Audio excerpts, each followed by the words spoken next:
우리 사도신경으로 우리 신앙을 하나님께 고백하겠습니다. 전능하사 천지를 만드신 하나님 아버지를 내가 믿사오며 그 외아들 우리 주 예수 그리스도를 믿사오니 이는 성령으로 잉태하사 동정녀 마리아에게 나시고 본디오 빌라도에게 고난을 받으사 십자가에 못 박혀 죽으시고 장사한 지 사흘 만에 죽은 자 가운데서 다시 살아나시며 하늘에 오르사 전능하신 하나님 우편에 앉아 계시다가 저리로서 산자와 죽은 자를 심판하러 오시리라. 성령을 믿사오며 거룩한 공예와 성도가 서로 교통하는 것과 죄를 사하여 주시는 것과 몸이 다시 사는 것과 영원히 사는 것을 믿사옵나이다. 아멘. 우리 함께 하나님의 말씀 보겠습니다. 하나님의 말씀은 빌립보서 3장 말씀이에요. 빌립보서 3장 13절 14절 신약성경 321쪽에 있습니다. 빌립보서 3장 13절 14절 제가 읽겠습니다. 형제들아, 나는 아직 내가 잡은 줄로 여기지 아니하고 오직 한 일, 즉 뒤에 있는 것은 잊어버리고 앞에 있는 것을 잡으려고 표대를 향하여 그리스도 예수 안에서 하나님이 위에서 부르신 부름의 상을 위하여 달려가노라. 아멘. 네, 여러분, 지난주 말씀을 한번 우리가 생각해봐요. 부활하신 예수님께서 제자들이 보는 앞에서 이제 하늘로 올라가셨어요. 이제 너희들이 주목해야 할 곳은 이 땅이 아니라 하늘 나라라는 것이었어요.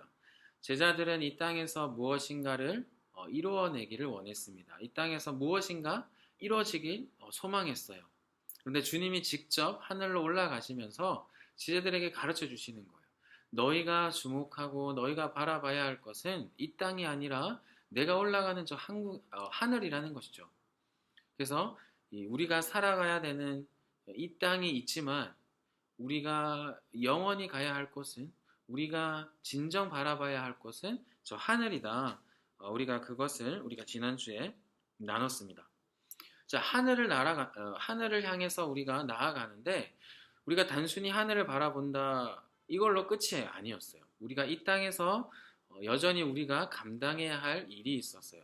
눈을 들어 하늘을 고정시키고 나서 그 다음에 우리가 이 땅을 여전히 살아갑니다.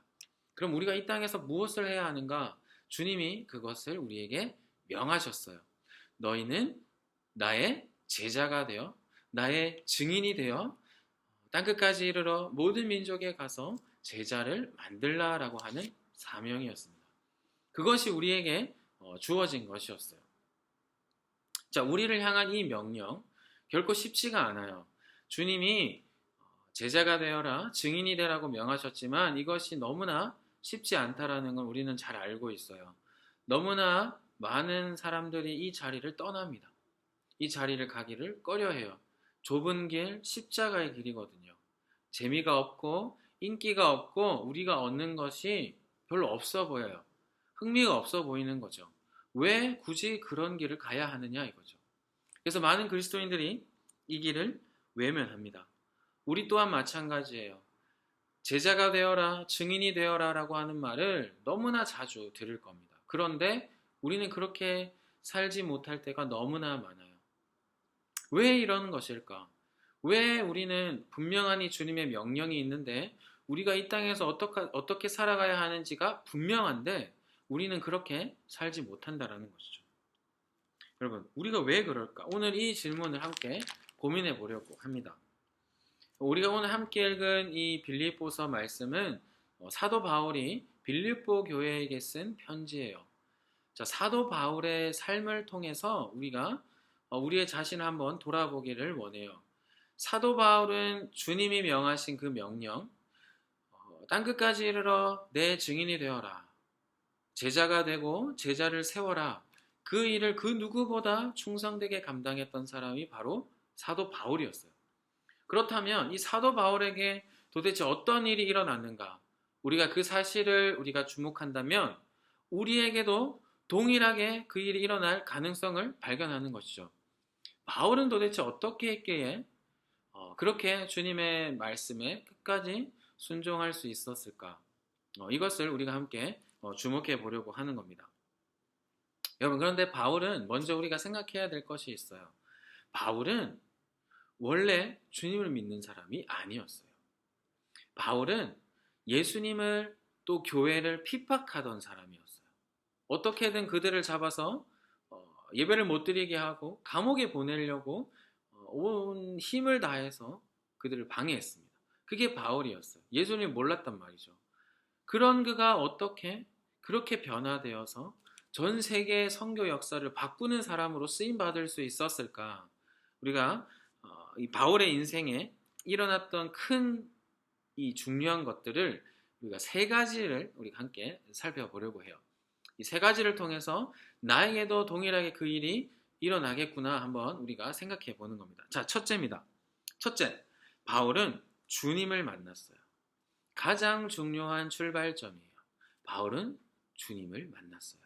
주님을 만나지 않으면 증인이 되는 것, 제자가 되는 것 시작할 수가 없어요.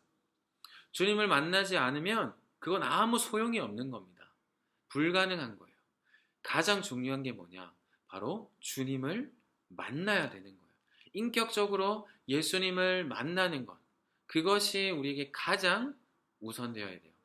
사도 바울은 예수님을 핍박하는 사람이라 그랬죠.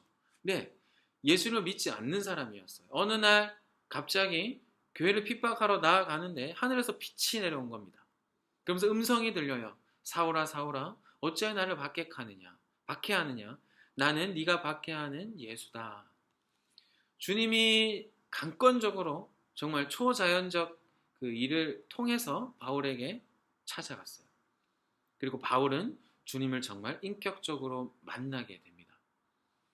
자, 우리 가운데 바울과 같이 주님을 만나게 된다? 아주 힘들어요. 아주 특별한 경우에 주님은 그렇게 바울과 같이 이렇게 초자연적인 방법으로 역사하시기도 하지만 그렇게 역사하시기도 합니다. 하지만 보편적으로 대부분의 사람들은 주님을 그렇게 만나는 건 아니에요. 대부분의 사람들은 주님을 어떻게 만나는가? 복음을 듣고 그 복음을 믿고 주님을 인격적으로 만나게 돼요. 성경에 보면 복음이 증거됩니다. 말씀이 증거가 돼요. 예수님은 우리의 구원자가 되신다. 우리가 그분을 믿고 구원을 얻는다. 이 생명의 복음이 전파되고 그것을 듣고 그것을 믿는 자가 바로 주님을 인격적으로 만나게 되는 것이죠. 저와 여러분도 마찬가지예요. 우리 가운데 복음이 들려졌어요. 주님의 복음이 전해졌습니다. 여러분, 우리는 이것을 믿고 주님을 만나는 거예요. 여러분에게 그 일이 있어요. 복음을 들었나요? 주님을 믿어요? 주님을 만났나요? 이것이 우리의 출발점입니다. 우리에게 그 일이 먼저 있어야 되는 거예요. 자, 두 번째. 자, 주님을 만난 이 바울이 고백하는 놀라운 고백이 있어요. 오늘 우리가 함께 찾은 이 본문 위로 올라가서 3장 이 7절, 이 8절 이 말씀을 보면 이 사도 바울이 자신이 지난 삶을 되돌아보면서 그 모든 것들을 뭐라고 고백하냐면 배설물이라고 고백을 해요. 똥이라는 거죠. 바울은 정말 종교심이 투철한 사람이었어요. 철저한 유대인이었어요. 말씀을 지키려고 율법을 지키려고 그렇게 몸부림치던 사람이었습니다. 그런데 그런 사람이 주님을 만나고 나서 고백하는 것이 이거예요. 그 과거의 모든 것들이 내가 살아갔던 그 삶의 방식들이 가치관들이 다 배설물이라고 고백을 하는 거예요. 여러분, 주님을 만나게 되면 생기는 이 변화가 바로 이거예요. 나의 지난 삶들이, 나의 방식들이, 생각들이, 내가 살아왔던 그 것들, 내가 소중하다고 여겼던 그 모든 것들이 나의 욕심과 나의 자랑을 위해서 붙잡고 싶었던 그 많은 것들이 다 배설물이었다라는 것을 고백하게 돼요. 주님을 인격적으로 만난 사람에게 생기는 놀라운 변화입니다. 사도 바울이 그랬던 거예요. 이 변화는 우리에게도 있어야 돼요. 새 사람이 되는 겁니다. 이제는 과거에 살아왔던 그 방식 아니에요. 예수님을 죽이고 성도를 핍박하고자 그렇게 힘을 썼던 바울의 삶은 이제 더 이상 없어진 거예요. 버린 거예요. 이제는 주님을 위해서 사는 겁니다. 주님의 명령, 땅끝까지 이르러 내 증인이 되라. 제자가 되어라. 제자를 삼아라. 그 일에 바울은 헌신하게 되는 겁니다. 우리에게도 그 일이 마찬가지예요. 주님을 인격적으로 만나고 우리 가운데 이 놀라운 변화가 있는 겁니다. 내가 살아왔던 그 방식들, 내가 바라봤던 그 목표들이 이제는 다 배설물로 여겨지는 거예요. 이제는 내가 새로운 삶을 살기로 결단하는 겁니다. 주님의 말씀에 순종하는 것. 그것이 뭔가요? 증인이 되는 거예요. 제자가 되는 거예요. 그렇게 결단하고 결심하는 거예요. 내가 이제 그렇게 살겠노라 다짐하는 것이죠. 이것이 우리에게 일어나는 놀라운 특징이 되어야 되는 거예요. 자, 여러분, 그런데 주님을 만나고 주님을 믿어요. 그리고 이런 결단도 합니다. 이제는 내가 주님 위해 살겠노라. 이렇게 다짐도 합니다. 그런데 이것이 쉽지 않다라는 거죠. 쉽게 그렇게 갈 수가 없다라는 것이죠. 많은 성도들이 쉽게 이 십자가의 길을 끝까지 가지 못한다는 것이죠. 왜 그런 것일까? 세 번째 이유, 바울을 통해 발견한 세 번째 이유를 통해서 우리가 알 수가 있어요. 그 세 번째는 뭐냐면 바울은 성령님의 도우심을 받고 끝까지 순종했다라는 거예요. 성령님의 도우심이 있었다라는 사실입니다. 여러분, 우리의 결단, 우리의 의지 너무나 중요합니다. 하지만 의지, 결단으로 절대 우리는 증인이 되거나 제자가 될 수 없어요. 주님의 말씀에 끝까지 순종할 수가 없어요. 우리는 죄인이기 때문에 우리에게 필요한 것이 있습니다. 바로 성령님의 힘이에요. 성령님의 능력이에요. 사도행전 1장 8절 말씀, 끝까지 이르러 땅끝까지 이르러 증인이 되라고 하는데 그 앞에 조건이 있어요. 그게 뭐냐면 성령님이 우리에게 임해야 된다라는 거예요. 오직 성령이 우리에게 임할 때 우리가 권능, 성령님의 힘과 능력을 받을 때 땅끝까지 이르러 증인이 될 수 있다라는 거예요. 그래서 우리에게 필요한 것이 바로 이 성령님의 능력과 힘이라는 겁니다. 우리에게 필요한 것, 이것이 우리에게 있어야 된다라는 것이죠. 이 힘 때문에 우리는 땅끝까지 이르러 증인이 될 수 있는 거예요. 끝까지 제자로서 순종하며 제자를 삼는, 제자를 세우는 인생을 살 수 있는 것입니다.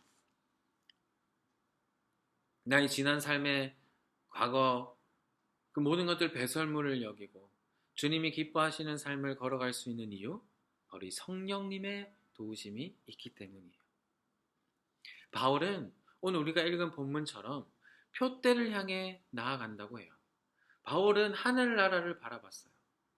자신이 이 땅에 살고 있지만 자신의 눈을 들어 주님이 올라가신 그 표대, 자신이 갈 곳 하늘을 바라봅니다. 그리고 이 땅에서 순종하는 겁니다. 주님의 명령, 증인이 되고 제자가 되는 삶. 어떻게 그것이 가능한가요? 주님을 만났고 지난 삶을 배설물로 여기고 이제는 성령님의 도우심을 받고 살아가기 때문이에요. 여러분, 그렇게 사도 바울이 살 수 있었던, 성령님이 우리에게 힘을 줄 수 있는 이유, 우리가 주님을 만나고 우리가 우리의 지난 삶을 배설물 여길 수 있는 그 모든 이유가 바로 우리 주님 때문이라는 것, 그 이유가 주님 때문이라는 것을 우리가 주목해 볼 필요가 있어요. 자, 이 하이델베르크 요리문답, 오늘 우리가 살펴볼 건 49문인데요. 49문에 보면 이 질문이 이래요. 그리스도께서 하늘에 오르심은 우리에게 어떤 유익을 줍니까? 자, 주님께서 승천하셨어요. 하늘로 올라가셔서 우리에게 주시는 그 유익이 무엇인가? 그것을 우리에게 지금 질문하고 있는 겁니다. 여러분, 주님이 하늘에 오르셔서 어떤 유익을 우리가 받게 되는가? 그것을 이 대답하고 있는 거예요. 첫째는 주님이 하나님 앞에서 우리를 위해서 간구하신다라는 것이고, 둘째, 우리의 몸이 하늘나라에서 살고 있다라는 거예요. 세 번째, 주님이 성령을 우리에게 보내셔서 우리가 더 이상 이 땅의 것을 구하지 않고 저 하늘나라의 것을 구하는 인생이 되었다라는 겁니다. 여러분, 그것이 우리에게 일어난 일이에요. 자, 우리가 예수님을 믿고 하나님의 자녀가 될 수 있는 이유가 뭡니까? 주님이 하나님 앞에서 우리를 위해서 중보하시기 때문에, 우리를 위해서 여전히 간구하시기 때문이에요. 자, 우리가 주님을 만나고 우리가 지난 삶을 배설물로 여기고 우리가 이제 주님을 위해 살겠노라 이렇게 결단하는 것. 우리가 저 하늘을 바라보며 살아갈 수 있는 이유가 무엇인가? 우리는 더 이상 이 땅에 속하지 않고 하늘에 속했다라는 거예요. 주님과 연합된 우리가 우리의 몸이 저 하늘나라에 있다라는 겁니다. 그래서 우리가 이 땅에 소망을 두지 않을 수가 있는 거예요. 그리고 마지막 성령님의 도우심을 통해서 우리가 그 힘과 능력으로 끝까지 이 길을 걸어갈 수 있다라는 거예요. 여러분, 이 모든 것이 주님이 승천하셔서 우리에게 주어는 이 유익 때문에 우리가 주님의 제자로, 주님의 증인으로 끝까지 살 수 있는 거예요. 여러분, 우리 과거 선조들, 믿음의 선배님들을 한번 생각해 봐요. 그분들의 삶은 쉽지 않았어요. 우리와 같이 십자가의 길을 가는 것 결코 쉽지 않았어요. 생명을 걸고 신앙을 지킨 많은 믿음의 사람들이 있습니다. 그분들이 끝까지 그 길을 갈 수 있었던 것, 바로 주님이 승천하셔서 주신 그 모든 유익들 때문이에요. 그리고 또 다른 아주 중요한 것이 있습니다. 그것이 뭐냐면 주님께 순종할 때 주어지는 기쁨 때문이에요. 이 기쁨은 이 세상 어디에서도 누릴 수 없는 거예요. 오직 주께 순종할 때만 맛볼 수 있는 기쁨이에요. 그 기쁨이 바로 숨겨져 있어요.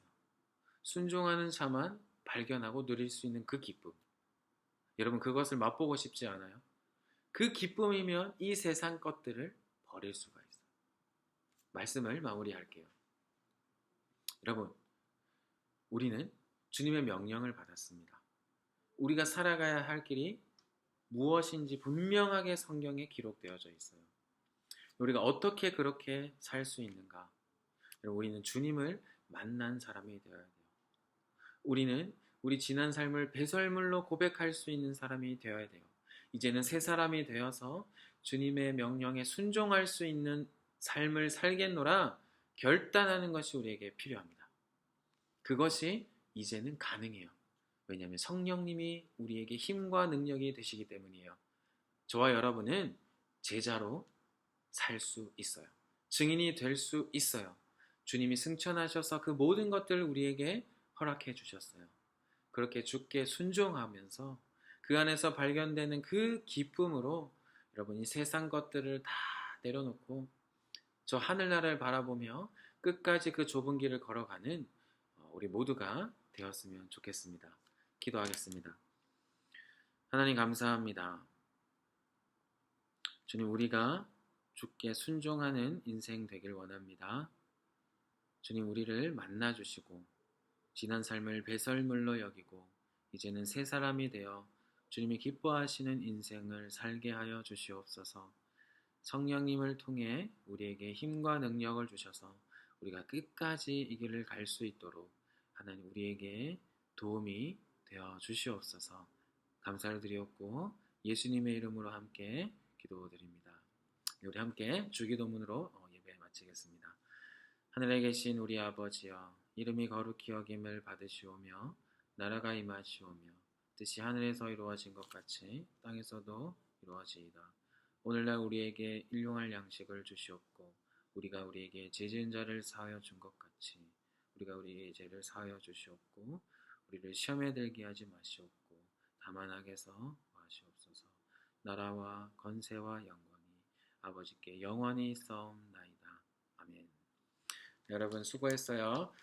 이제 시험 기간일 텐데 여러분 최선을 다해서 시험 준비하고 또 예배는 반드시 지키고 또 건강한 모습으로 우리가 함께 봤으면 좋겠습니다. 네, 모두 수고했습니다.